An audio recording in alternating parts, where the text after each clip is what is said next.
Hello and welcome to a new video. Today we're gonna take a look at my best team right now for the Open Ultra League. This team worked out so well. You already see it most likely on the thumbnail. There is a 10-2 run here with an 8-game win streak in between as well, which was insane. And honestly, I don't like the Ultra League a lot. I have to say that, I have to admit this, but this team worked so well. And also those pesky Kaiwei, which I always despise to play against. Finally, I'm going to be able to kinda get rid of them because the entire team has something against them. In general, this entire team can do something against Steelix, can do something against most of the Steel-type Pokemon here right now. We're going to have two great answers for the MEWeedle, which is going to be amazing. Still, you're going to have a little bit of some issues, for example, against Tapu Fini. If your own Tapu Fini is gonna go down, so maybe a different lead if you don't have a Tapu Fini yourself might also work out well for you. Here right now, didn't really have the biggest issues with other opponents' Tapu Finis, but I had some issues somewhere with electric-type Pokemon, which definitely is a little bit of a core breaker here, as both your lead as well as the Saisop here is going to be weak against electric type Pokemon, but here already you see why Skeledirge is so amazing. This Pokemon is such a great core breaker, and it is so much better than, for example, Chandelure, which shares the same typing, because you're going to have a better bait move, basically getting faster to the disarming voice, as well as you're going to be way bulkier. And like this, you're going to be way better off against most of the Pokemon right now. And I cannot say how much I was surprised on how strong this Pokemon actually is.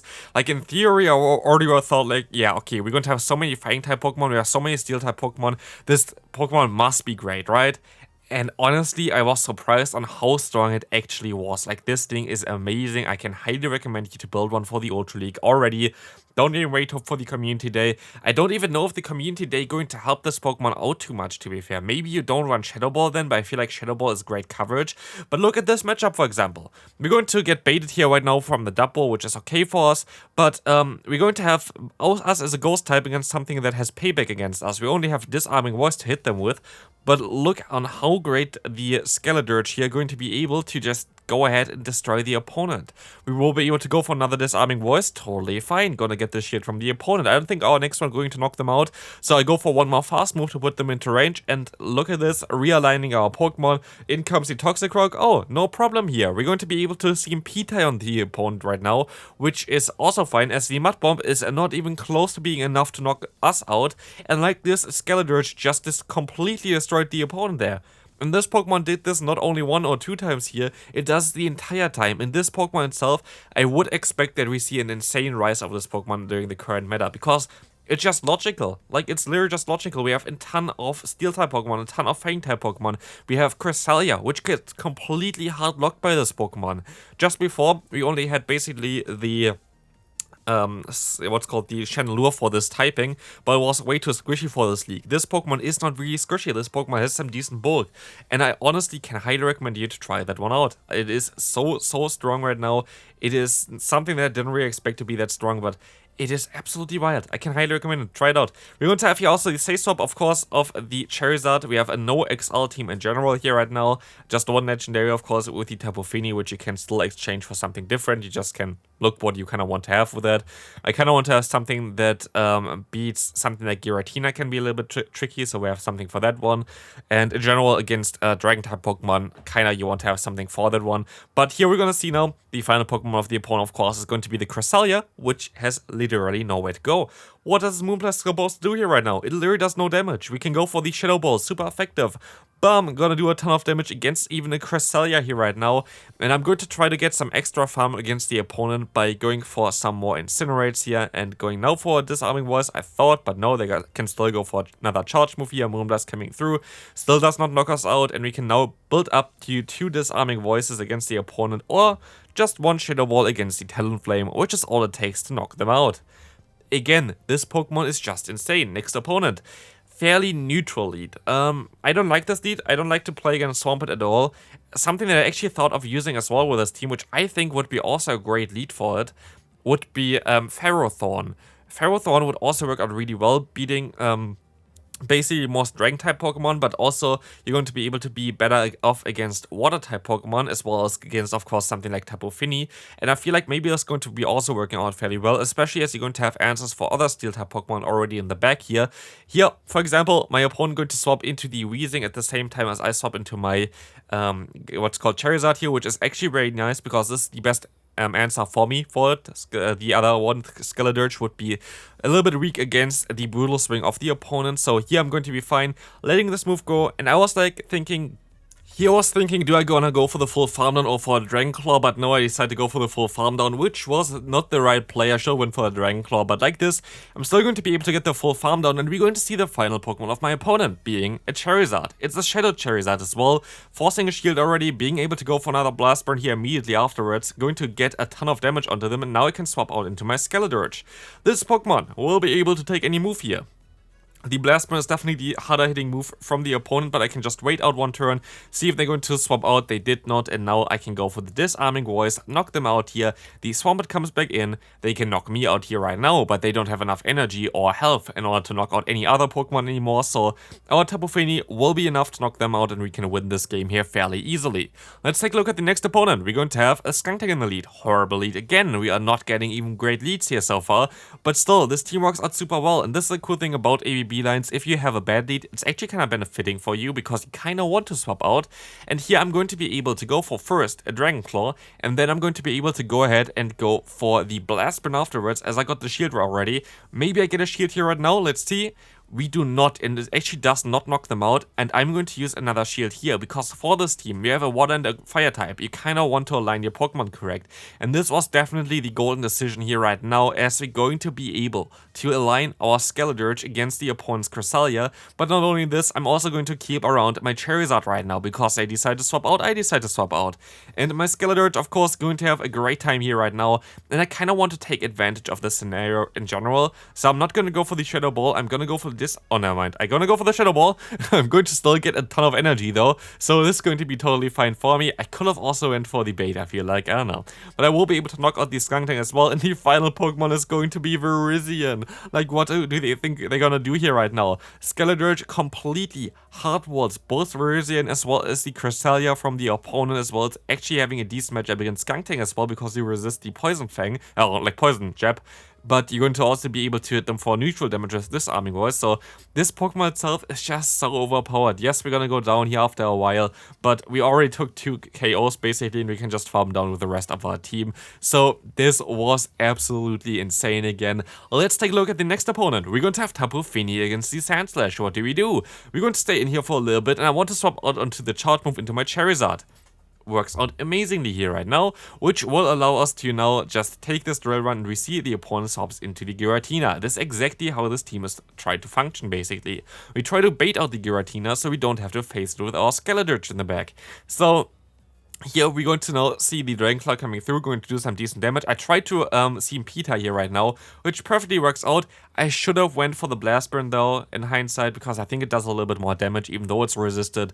It is still stab and a way harder hitting move. So here right now I'm still going to try to go ahead and go for the full farm down here, which turns out to be a huge mistake, because the opponent actually runs Shadow Force, which I did not expect to see, and did way more damage than anything else, so that's kinda wild. So now we're gonna go ahead and go for one Surf. I swap out having a move stored, but this was a mistake here already. I should have swapped out earlier, because now they can still get to a Drill Run. And we see a Clefable in the back. Wait a minute, what was the moveset of Clefable again? Media Mesh as well as a Moonblast, and we completely hardwall this Pokemon as well.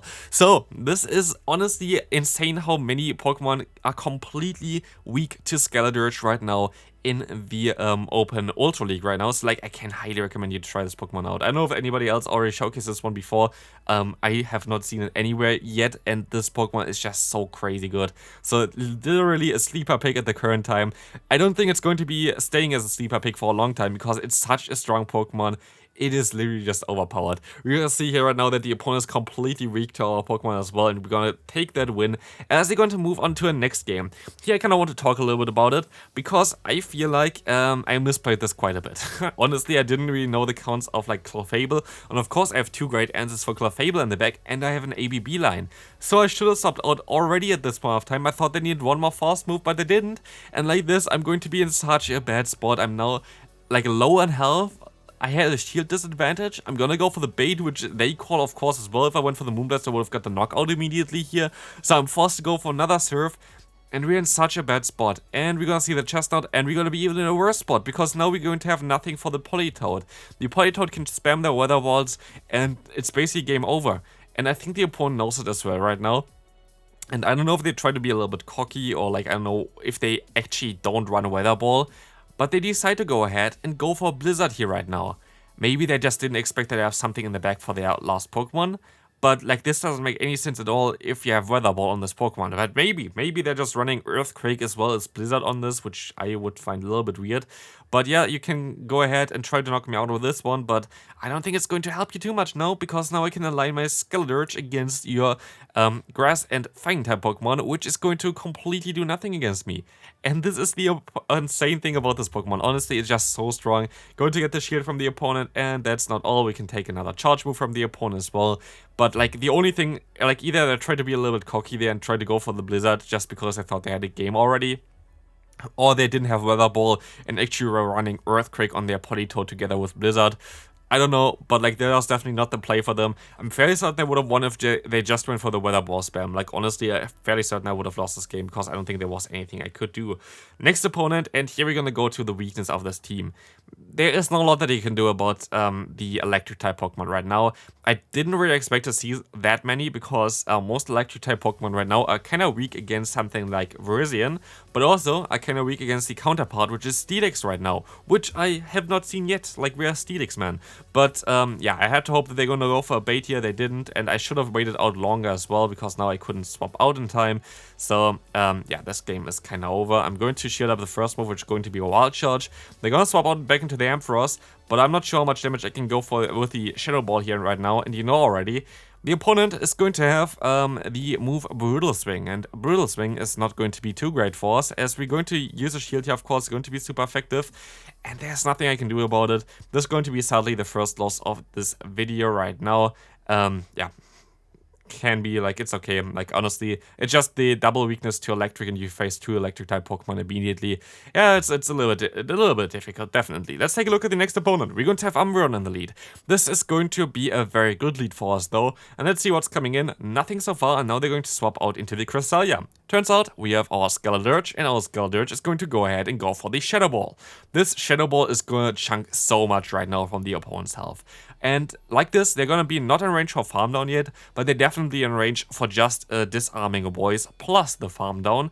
So I'm going to take this. I'm going to go ahead and go for another fast move after this one, go for a disarming voice then, and I don't think it's going to knock them out, so I should be able to even get more energy against the opponent here. And it does not knock them out, and one more fast move is not knocking them out, so I'm going to get another one off, while the opponent also gets a charge move off here right now. We're going to end up now with basically 2 disarming voices stored nearly. I will be able to go for one straight away. I don't know if I would have been able to get one off if I didn't do this, so like I wasn't sure about the energy generation from the opponent, like how much energy they had already, because they were lagging a little bit. But like this, I will be able to reach another disarming voice, put them into nearly the red health as a ghost type, which is kind of wild against the dark type. So we are in a really good spot right now. And then everything kind of turns around with the Muk in the back. Muk is going to be a tough one to beat, but luckily we still have our Charizard, and I just like the normal variant of Charizard way more than the Shadow variant in the Ultra League. Just because you're going to be able to survive some moves a little bit easier. And here I took the risk and went for shield. It could have been also the acid spray, of course, but they didn't go for that. So I'm going to be able to go for the Dragon Claw spam, gonna get the next shield. And I just have to use another shield here in order to win this game, as now I can easily knock them out. I can even overfarm if I wanted to. I just go straight for the Blast Beam, because I know this game is over. Like, what does this Umbreon want to do here right now? We don't know, the opponent doesn't know, but they're still trying. They're gonna go for a foul play, but they come to terms here right now. We can just go up to the next game, which will be the Tentacool in the lead, completely destroying my entire team. And this is going to be a problem, right? Yeah, this is definitely not ideal. Definitely better if you would have had Ferrothorn in the lead here, for example. But then it wouldn't be a no Excel team, so I can at least say that. And we're gonna see, of course, the Obstagoon in the back as well. Maybe not the best idea here to go into my Skeledirge, which was my only real answer to the Tentacruel. I'm not sure about it. Let's take a look what we can do here right now. We can go ahead, go for the shield. It's going to be another Night Slash. I can go for another Disarming Voice eventually, maybe. But they're gonna decide to go for another Night Slash here. And I'm now one shield behind. And I kind of had to catch this move here in order to have at least a little bit of a chance to win this game. As my opponent decides to go ahead and go into their Scrafty, which does make a lot of sense as my backline, or like in general, all my other two Pokemon, or like especially my Tapu Fini, of course, going to be very good against this one. So like this, we can at least hit one Blast Burn, and we're gonna go down a little bit before the opponent, which is also not ideal. But maybe there's still a chance? Who knows? I can stay in and go ahead and go into my Tapu Fini, and I'm going to try to swap here right now, and I will be able to swap here right now. But of course, we have now a Tentacruel with basically with a shield advantage, not anymore, but also with just a better matchup in general. Not anymore, because they can actually still go for another Shadow Ball, but this is not going to put them close enough for me to knock them out, sadly, with the other one, so like it's going to be a loss here. Or not, because Skeledirge is going to be able to get to the next Shadow Ball again with 1 HP. Like this, the opponent is super low, and unless they're going to run Sludge Wave, which is very rare to be seen, they're going to lose this game, which they definitely will. Even though they're going to get the attack drop here against me, I'm going to be in such a great spot that I can just go ahead, go for a Surf, knock them out, and win this game against basically a Pokemon I was not supposed to beat with this team. The entire team loses against Tentacruel, and still, we came on top here, even though we lost completely with the lead. And finally, for the first time, we're going to see a Steelix here. Hooray! Finally, a Steelix. We're going to be able to go for another Surf against the opponent here right now, trying to bait. I bait too often, as said before. But because I don't really want to go too far behind here, I'm going to use a shield against the opponent's Tapu Fini, of course here, but I can just go ahead and go for another Moonblast. This time around, the opponent still thinks I'm baiting, but I don't. And like this, I get the knockout against the opponent, and I will be able to move on now to swap into my Charizard, getting a ton of energy, but also now getting out the Steelix. The opponent is not prepared for neither the Charizard or the Skeledirge in the back. Skeledirge is going to have a great time here because you're going to be able to beat both Steelix as well as the Pokemon in the back. Unless, of course, Steelix can go for an Earthquake. Earthquake going to be a one-shot against us. But like this, we're going to be able to just go ahead, get a ton of damage against the opponent, forcing them to throw, aligning our Tapu Fini against the opponent's Steelix here right now as well, as I go for another Dragon Claw just to hope that I maybe get another shield here, which I don't. But I will get now the Version onto me, and I know already at this point of time, it is Skeledirge time, and Skeledirge is going to go ahead and just completely melt down the opponent's team here right now, as Version is just gonna put on fire there, as we can go for a Disarming Voice, singing them to sleep basically, as we can now see the Steelix coming in, and just the fast move damage alone is all it takes. Final game for today. If you counted the wins and the losses, you might have known already what this is going to be here right now. We're going to see the Tapu Fini against a Giratina. We will see right now as well that the opponent going to go for a charge move here. It's going to be the Ancient Power. Fine for us, and we can go for the Moonblast, I thought. But it's going to be a Greedent swapping in against us, which is not really ideal. I don't like to play against Greedent, to be fair, but I will go ahead and stay in for a little bit, waiting for them to throw. But hopefully I can just go into my Charizard and knock them out with just one Blast Burn. This would be amazing for me, because I just want to get rid of this little squirrel, which is way too spammy. I will be able to take another Body Slam here right now, but afterwards it's going to be a little bit scarier, because the next Body Slam I'm going to get the knockout against me most likely. And of course my opponent knows that, so they're going to use a shield against me right now. And I'm kind of forced to use a shield here as well, as they go for the Body Slam, and they're going to swap back into the Giratina. And I kind of have to shield this move up to get some damage onto them, because my, Tapu Fini is insanely low. My Charizard is just needing to get some damage here onto the opponent. There's not a lot that I can do here really, and it's not really looking too great for me, as I can at least snipe them with a Surf. Does this work out for me though? Can I get the shield maybe? No, I can get the knockout, but it's going to be Greedent again. I can still go for another Surf and get the knockout, but now it just depends on what they're going to have in the bag. And we will not find out yet, because the opponents can still go for Body Slam, and I thought they would be locked into this matchup, so I go straight into my Skeledirge, and this was a huge mistake. My only win con here right now was to catch an Earthquake from the opponent onto my Charizard, which is not happening right now, and which is kinda sadly not going to ever happen, as the opponent going to be able to just lock me in here, go for the Earthquake. My own mistake for not waiting out the switch clock, but that's going to be it for today's video. Hope you enjoyed it. If you did, feel free to leave a like, and check out the video on the screen right now. Bye bye!